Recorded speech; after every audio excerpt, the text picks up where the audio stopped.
IVC back again, yet another Gimme 10 from 1983. Here we go, I'm just going to crack on with this one, no waffling about. First record up, Big Country, The Crossing. Stuart Adamson's band that he formed after the breakup of the Skids. This is tremendously dusty. Blame being on a shelf in my parents' house for 20 years or something. But I love this. So many singles were off this. I mean, In a Big Country, Chance, Fields of Fire was off it. Other great tracks like Lost Patrol and Poroman. It's a great, great Celtic rock band album. And I don't think they get the credit they deserve. They were a really good band, Big Country. Produced by Steve Lillywhite. Check shirts ahoy. Complete change for the next one. They're just coming up randomly. Dotted about. Iron Maiden, Peace of Mind. This was the first Maiden album I bought. Yeah, it was the first one. This is the first one I got. A little bit later than 83, but it's from 83. Bruce Dickinson's second album with the band. I never bought Number of the Beast. I've got it on CD now. But this has got things like The Trooper on it, Where Eagles Dare, Revelations. I think they actually, listening to them now, yeah, they're obviously metal, but they've got real proggy elements to them. And you listen to things like Sun and Steel and To Tame a Land, there's quite a proggy element which came out more on subsequent records when they, with Rhyme with the Ancient Mariner and stuff like that. But this is a great, great early 80s metal album. I think it's absolutely brilliant. Another drastic change.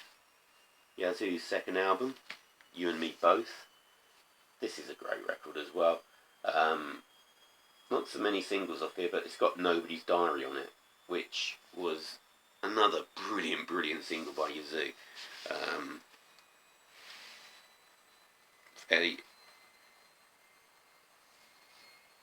You just about see the Dalmatians on there. It's kind of a Spot the Dog competition, this album cover. But it's a really good pop record. There we go. Yet another album in the run of Gary Newman albums I got. This is Warriors. This is where he started. Well, obviously he's gone into his Mad Max phase, which he went into after the early 80s albums. This has got Warriors on it. Sister Surprise. The Iceman Comes. That track laid the groundwork for his next album, Berserker, which do I have that on vinyl? I've got no idea, I can't remember, I'll have to look. But this is a good record. It's more rocky than there's more guitars on it than his previous records. But I really like it. I absolutely love Newman. I wasn't a Newmanoid, but really like Mr. Webb's stuff. Next up comes Rebel Yell by Billy Idol. This has got so many good tracks on it. It is brainless. I mean, but with things like Rebel Yell, you just got to pump your fist. I'm sorry, but you do. And then he had Eyes Without Faces on it, which was a little bit more finesse. Catch My Fall, Flesh for Fantasy, Dead Next Door. I just really like this album. It's a really good record. Cracking stuff. Now, I still have completely missed out the early part of this band's career, but I've sort of caught up in the middle. Um, and this was the first thing by The Cure that I bought. It's a compilation of singles that they released between 82 and 83, I think. It's called Chinese Whispers. It's got singles Let's Go to Bed, Love Cats, The Walk, and their attendant singles, B-sides on it. I played this to death because The Love Cats in 83 was just one of my favourite songs.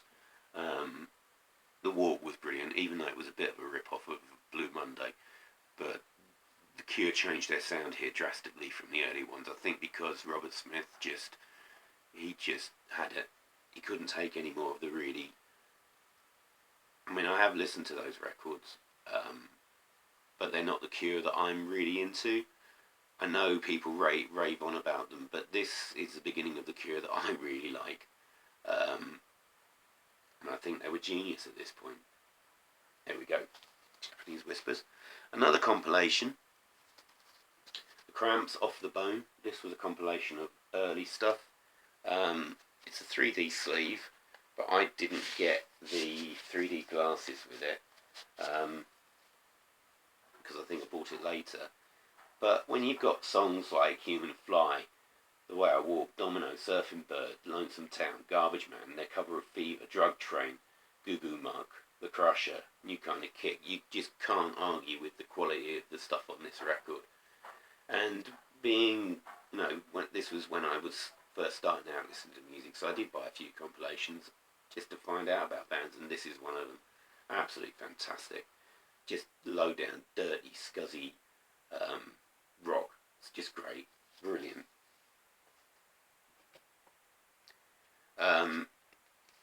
Interesting thing from Cabaret Voltaire. I haven't got much of the Cabs on vinyl. I do like their early stuff like Nag Nag Nag and stuff, but this was really good. The Crackdown. Really good post-industrial. Well, I guess it's one of the start of the industrial stuff. Really, really like this. It comes with a 12-inch as well, so that was cool. Really, really like this record. Oops. Get back in there. There you go. And there's the 12-inch, which is Disco No Double Vision and other tracks. It's 4 tracks from the Double Vision video. So there we go, Cabs. One of my favourite pop stars from the 80s, early 80s, I just loved everything he did, was Adamant Strip. And this is his 1983 pop album, out and out pop album, Strip. It's got Puss in Boots on it, which was probably an absolute ridiculous thing, but it's where he started to just... lyrics became much more dirty.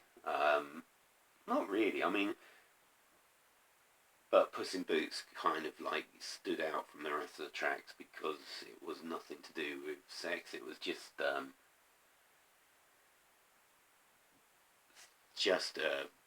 I think him trying to have a hit single, to be honest. But when you got things like the title tracks, Strip, Baby Let Me Scream at You, Libertine, Playboy, Montreal, they're all to do with shagging. It's basically a shagging album.